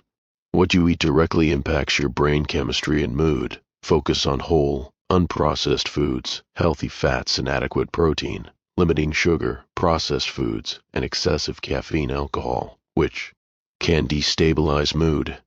Regular physical activity, as mentioned, is a powerful antidepressant and anxiolytic. It helps metabolize stress hormones and improves your body's ability to cope with stress. Emerging research highlights the profound connection between your gut microbiome and your brain health, including mood and emotional regulation. A healthy gut can positively influence neurotransmitter production like serotonin and reduce inflammation, both of which impact emotional well-being. Consider incorporating probiotics and fermented foods into your diet. Mind-body practices like yoga and Tai Chi combine physical movement with mindfulness and breathwork. They are excellent for reducing stress, improving body awareness, and cultivating a sense of calm and centeredness, effectively bridging the gap between physical activity and mental well-being, reinforcing the body-mind connection. While emotional mastery is an individual journey, you don't have to go it alone. Your relationships and environment play a significant role in sustaining your resilience. Cultivate supportive relationships by seeking out people who uplift you, challenge you constructively, and respect your boundaries. While the cold face emphasizes composure, it doesn't mean isolation. Selectively share your journey with trusted individuals who can offer support and understanding, and be willing to offer and receive support from others, as helping others can also boost your own well-being. Seek out mentors who embody the emotional resilience you aspire to, observing them, learning from them, and if possible, seeking their guidance. Consider accountability partners, trusted friends or colleagues with whom you can share your goals and progress, offering encouragement, gentle challenges, and helping to keep you on track with your practices. Emotional resilience is about self-mastery, but it's not a substitute for professional support when needed. If you are experiencing persistent overwhelming emotions, chronic anxiety or depression, or if past traumas are significantly impacting your ability to function, seeking help from a therapist or counselor is a sign of strength, not weakness. A professional can provide tailored strategies, help you process deep-seated issues, and offer a safe space for emotional exploration that complements the tools in this book. Maintaining your edge is about consistent, holistic self-care. It's about nurturing your mind, body, and relationships, ensuring that the emotional armor you've built remains strong, flexible, and ready to meet whatever challenges life presents. This ongoing commitment is what transforms temporary composure into a truly unshakable calm. Chapter 10. Relationships in the Cold Face. Emotional resilience is not just an internal state, it profoundly impacts how you interact with others. While the cold face might initially seem to suggest emotional distance, its true power in relationships lies in enabling you to engage more authentically, empathetically, and effectively. This chapter explores how to apply the principles of emotional mastery to your interpersonal dynamics, fostering healthier connections, navigating conflict with grace, and becoming a source of calm within your social circles. Cultivating resilient connections. All the skills you've learned, self-awareness, detachment, cognitive restructuring, conscious response, and boundaries, are directly transferable to your relationships, allowing you to be present and engaged without being overwhelmed by the emotional currents of others. In everyday interactions, your emotional resilience helps you stay grounded when a loved one is upset, enabling you to remain a steady presence rather than getting pulled into their emotional storm. You can avoid personalization of their outbursts by using Cognitive Restructuring Chapter 3 to remind yourself that their emotion is often about their internal state, not a direct attack on you. Practice detachment from outcomes by focusing on your response rather than trying to control how another person feels or reacts, communicating clearly and respectfully. When navigating conflict, immediately activate the pause, breathe, cold face sequence Chapter 6 to prevent impulsive reactions. Practice active listening, truly listening to understand the other person's perspective and validate their feelings. I hear that you're feeling frustrated about 10th. That sounds really difficult, without necessarily agreeing with their content. Focus on the problem, not the person, directing your energy towards finding a solution rather than attacking character, and use I statements to express your feelings and needs without assigning blame. In close relationships, manage emotional contagion by consciously setting boundaries, mentally or physically creating a gentle shield that allows empathy in but keeps overwhelming negativity out.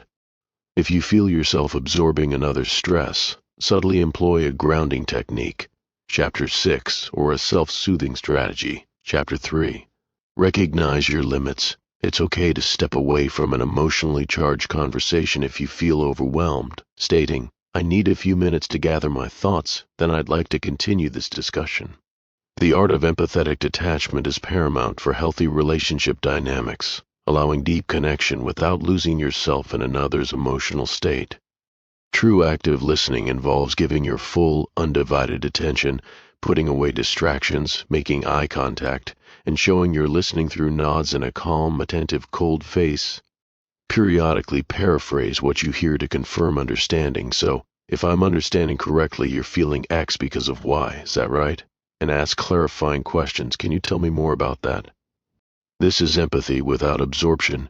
You can understand and share in someone's feelings without taking on their emotional burden as your own. Acknowledge their feeling. I can see how frustrating that must be for you without making it yours. Maintain your observer self, remembering you are the sky and their emotion is a cloud passing through, which you can witness without becoming the cloud. If needed, a brief physical step back can help maintain emotional distance. Compassionate support means being supportive without self-sacrifice. Offer practical help. What can I do to help? Which is often more effective than simply listening for hours. Know your capacity for emotional support and be honest if you're feeling depleted. It's okay to say, "I care about you, but I'm not able to have this conversation right now. Can we talk later?" Revisiting Chapter 5 on boundaries. Encourage others' self-sufficiency, empowering them to find their own solutions rather than always providing them. Navigating challenges and inspiring others. Difficult conversations are unavoidable in life, whether delivering bad news, setting expectations, or addressing conflict. Maintaining composure is key to a productive outcome. Mentally prepare using Rehearsal Chapter 3 to anticipate reactions and plan your delivery. Lead with empathy before clarity, acknowledging the potential impact of the news before stating it clearly and concisely. I have some difficult news to share, and I know this might be upsetting. Maintain your cold face, as your calm demeanor will help the other person regulate their own emotions. Be direct but kind, delivering the news clearly but with compassion, avoiding sugarcoating or beating around the bush. When receiving criticism, which can be a major emotional trigger, activate the pause, take a deep breath, and engage your cold face. Listen actively without interrupting, focusing on understanding the feedback, not defending yourself immediately. Ask clarifying questions. Can you give me a specific example? What specifically could I do differently to show you're listening and to better understand the criticism? Avoid emotional reasoning, not assuming the criticism is true just because it feels bad, and use cognitive restructuring to evaluate it objectively. Thank them for the feedback, even if it's hard. Thank you for the feedback. I'll reflect on that.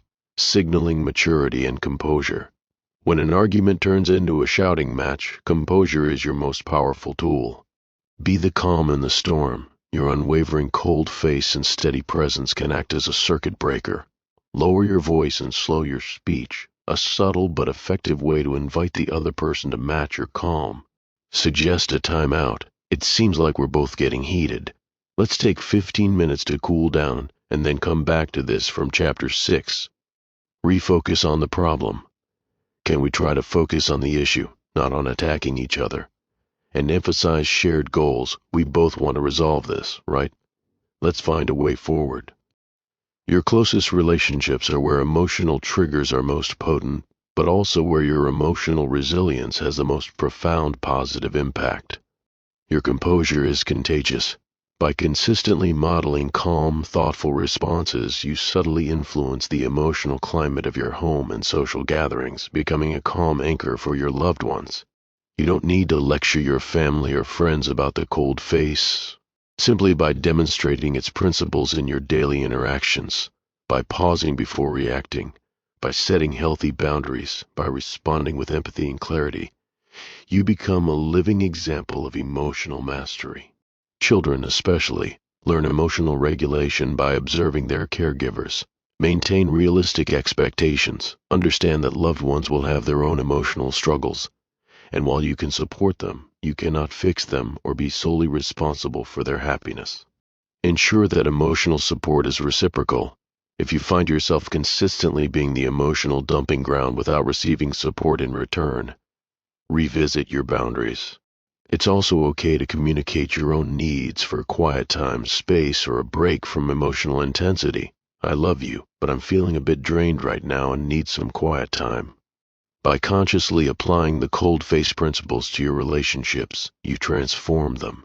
You move from being swept away by interpersonal drama to skillfully navigating emotional currents, fostering deeper connections built on mutual respect, understanding, and shared calm. Your emotional resilience becomes a gift, not just to yourself, but to everyone you interact with. Chapter 11. The Cold Face in Crisis. You've diligently built your emotional armor, mastering self-awareness, detachment, mental fortitude, the cold face technique, boundaries, psychological flexibility, and the art of navigating relationships with composure. These skills are invaluable for daily life and common challenges, but what happens when the stakes are at their highest? When you face a genuine crisis, a sudden emergency, a professional catastrophe, or a deeply personal trauma, your emotional resilience will be tested like never before. This chapter focuses on applying the cold face principles in these high-pressure situations, enabling you to maintain clarity, make rational decisions, and lead effectively when others are succumbing to panic. Composure and leadership in high-stakes moments. A crisis is characterized by suddenness, uncertainty, and a perceived threat that often triggers intense fear, anxiety, or even panic, hijacking your rational prefrontal cortex and activating the primal fight, flight, or freeze response. Chapter 1. The goal of the cold face in crisis is to override this automatic response and maintain access to your higher cognitive functions. The moment you recognize a crisis unfolding, your first almost automatic response should be to activate the pause, breathe, cold face sequence. Chapter 6. This is not about denying the gravity of the situation, but about immediately signaling to your brain that you need to be calm and clear. When overwhelmed, the mind can freeze, break down the crisis into the smallest possible actionable steps, asking, what is the one thing I can do right now? Acknowledge the fear or panic, but mentally set it aside for later processing, as your immediate priority is effective action. Under extreme stress, your body floods with cortisol and adrenaline, causing your heart to race, vision to tunnel, and rational thought to become difficult. Deep, slow diaphragmatic breathing is your most powerful immediate countermeasure, directly stimulating the vagus nerve, chapter 1, to signal safety to your brain and help shift you out of sympathetic fight-flight activation. Intensified grounding techniques, engaging multiple senses by focusing intently on what you see, hear, or feel in the immediate environment, can anchor you to reality and prevent dissociation. If possible, move deliberately and calmly, as rushing or frantic movements can amplify internal panic. The ability to think clearly and make sound decisions is paramount in a crisis. Simplify information, filtering out non-essential details and focusing only on critical facts. Prioritize what absolutely must be done first and what can wait. Rapidly consult your values, chapter 7, to provide a moral compass for your decisions in high-stakes situations. Avoid analysis paralysis. Don't strive for the perfect solution, but aim for the best possible solution given the circumstances and limited information, understanding that a good plan executed now is better than a perfect plan too late. Be prepared to adapt your decisions as new information emerges. Effective communication is as critical as effective action in a crisis, as your ability to project calm and clarity can stabilize others and guide collective action. Your cold face is essential, as your nonverbal cues will be more impactful than your words. Use clear, concise language, avoiding jargon or overly complex sentences, and repeat key information, as people may not absorb it the first time in stressful situations. Briefly acknowledge emotions. I know this is frightening, or I understand this is frustrating, before shifting to instructions. Maintain eye contact to convey confidence and sincerity. People naturally look to those who appear calm in a crisis, and your composure is a powerful reassurance.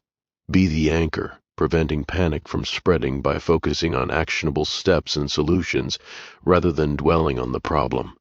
Avoid speculation, sticking to known facts and avoiding fueling rumors or fear with conjecture.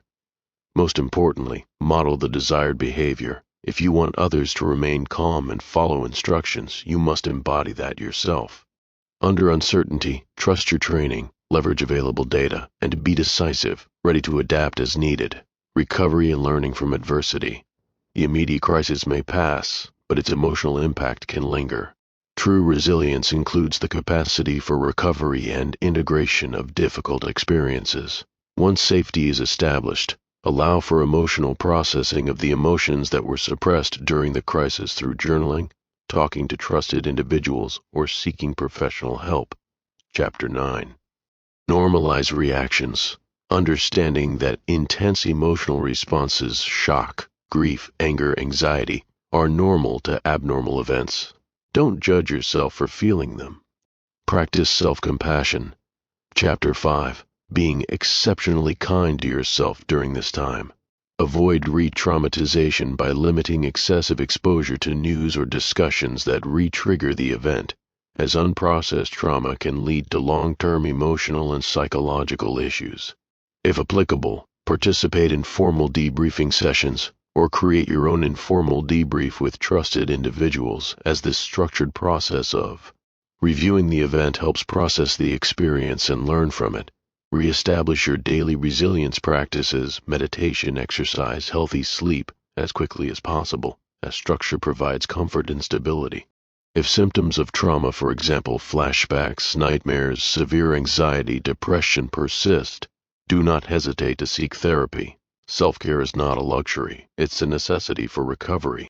Prioritize sleep, nutrition, physical activity, and connecting with supportive people, allowing yourself time to heal. Learning from real-world examples can be incredibly inspiring and instructive.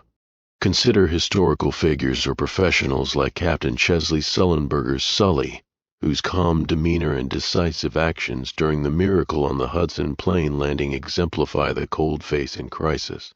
Nelson Mandela's unwavering composure and forgiveness after decades of imprisonment, leading a nation through a peaceful transition, also serve as a powerful example. First responders and medical professionals consistently demonstrate the ability to remain calm and focused in chaotic life or death situations.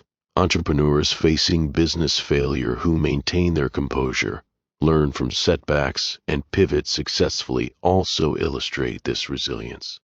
Examine these case studies through the lens of the cold-face principles. How did they activate their pause moment? What cognitive restructuring did they likely employ? How did their body language and facial expression contribute to their effectiveness and the calm of others? What values guided their decisive actions? By understanding and practicing the cold face in crisis, you equip yourself with the ultimate emotional armor. You become not just a survivor, but a beacon of strength and clarity, capable of navigating the most turbulent storms of life with unshakable calm and purposeful action. This final layer of resilience prepares you for anything. Chapter 12, Legacy of the Cold Face. You have journeyed through the intricate landscape of emotional mastery, from understanding your inner world to navigating crises with composure. You've built a robust mental fortress, learned to detach, set boundaries, choose responses over reactions, embrace flexibility, and harness advanced emotional intelligence.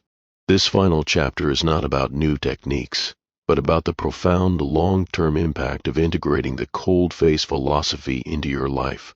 It's about recognizing the legacy you build through your unwavering composure and the potential you have to inspire and mentor others on their own path to unshakable calm. The transformative power and influence of emotional mastery. The consistent application of the cold face principles creates a compounding effect, subtly yet powerfully transforming every aspect of your existence. This isn't just about avoiding emotional outbursts.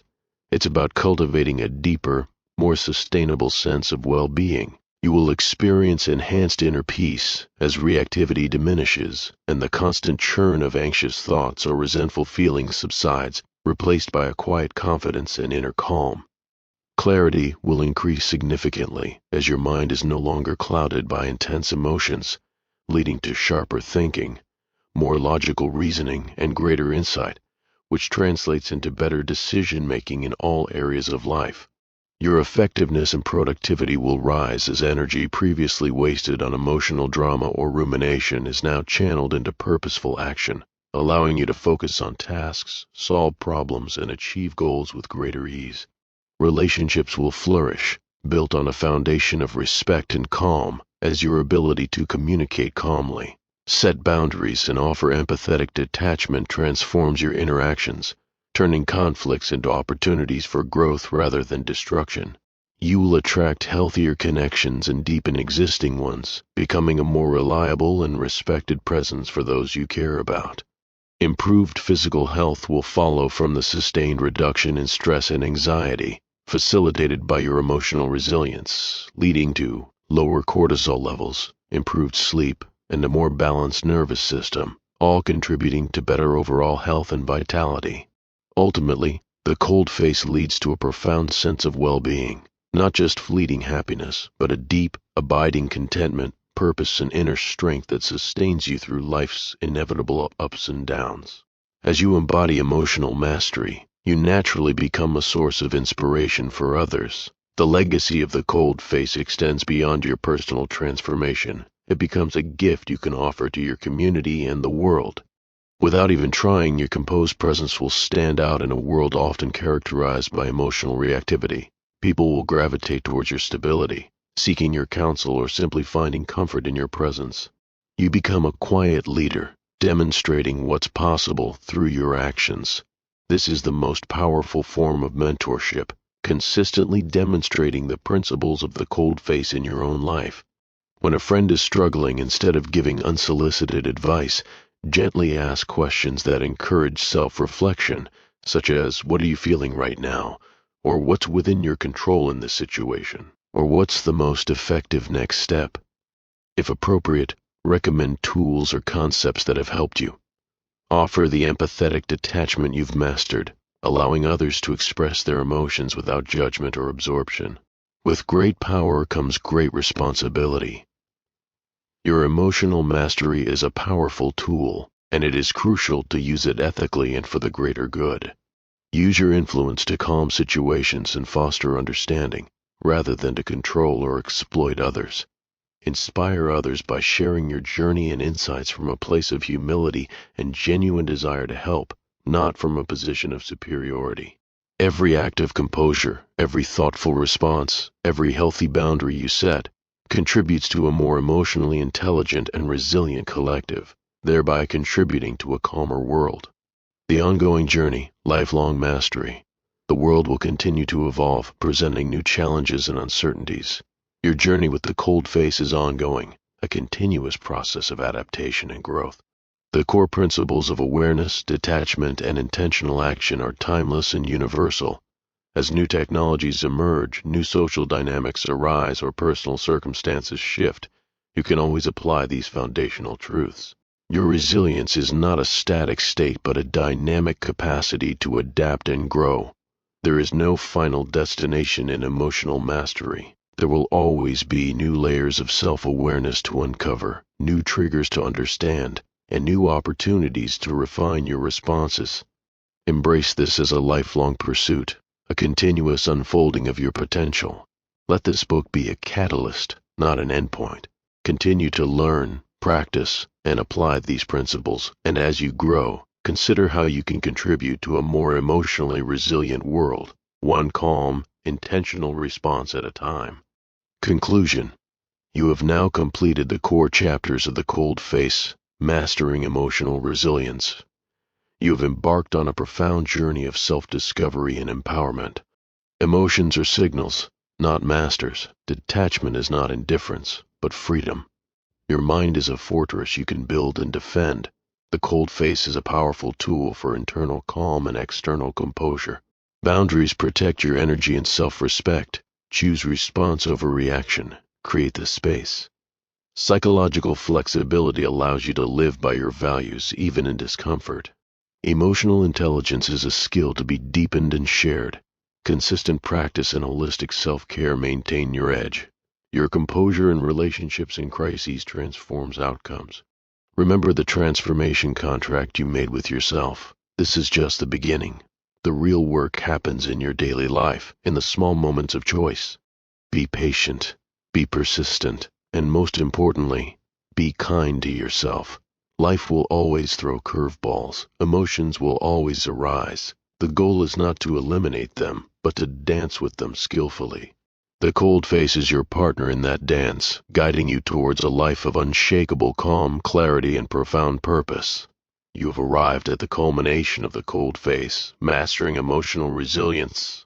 From the initial assessment of your emotional landscape to the advanced strategies for navigating crisis and influencing emotional atmospheres, you have been equipped with a comprehensive toolkit for profound personal transformation. The journey began with a simple premise: that true emotional resilience is not the absence of feeling, but the mastery of how you engage with your feelings and the world. We've debunked the myth that the cold face means being emotionless, revealing it instead as a strategic metaphor for cultivating external composure to foster internal calm. We've seen how ancient philosophies like Stoicism and Buddhism, combined with modern psychological insights, provide a timeless foundation for this mastery. You've learned the critical importance of self-awareness, understanding your emotional triggers and physical manifestations. You've embraced the liberating power of detachment, distinguishing between what you can and cannot control. You've actively built your mental fortress through cognitive restructuring and distress tolerance, equipping yourself to challenge distorted thoughts and endure discomfort with grace. The cold face technique itself has provided you with a tangible method for immediate self-regulation, leveraging the facial feedback loop and congruent body language to project unshakable presence. Crucially, you've established healthy emotional boundaries, safeguarding your energy from emotional contagion and external drains. You've honed the pivotal skill of choosing a conscious response over an impulsive reaction, widening that vital space where your true power lies. Psychological flexibility has taught you to accept uncomfortable internal experiences and commit to actions aligned with your deepest values, regardless of how you feel in the moment. Your advanced emotional armor has deepened your emotional intelligence, enabling you to influence emotional atmospheres and lead with composure. Finally, we've emphasized that maintaining your edge is a lifelong commitment, supported by consistent practices, physical well-being, and a nurturing ecosystem. The impact of integrating the cold face into your life will be profound. You will experience greater inner peace, enhanced clarity, and increased effectiveness in all your endeavors. Your relationships will flourish, built on a foundation of respect and calm. You will become a beacon of stability for others, inspiring confidence and demonstrating the power of emotional mastery. Remember, this is not the end of your journey, but a powerful new beginning. Life will continue to present challenges, and emotions will continue to arise. But now, you possess the wisdom and the tools to meet them not with fear or reactivity, but with unshakable calm, intentional action, and a profound sense of inner freedom. Continue to practice, continue to learn, and continue to grow. Your cold face is not a mask, but a reflection of your deepest strength and your commitment to living a life of purpose and composure. Embrace your legacy.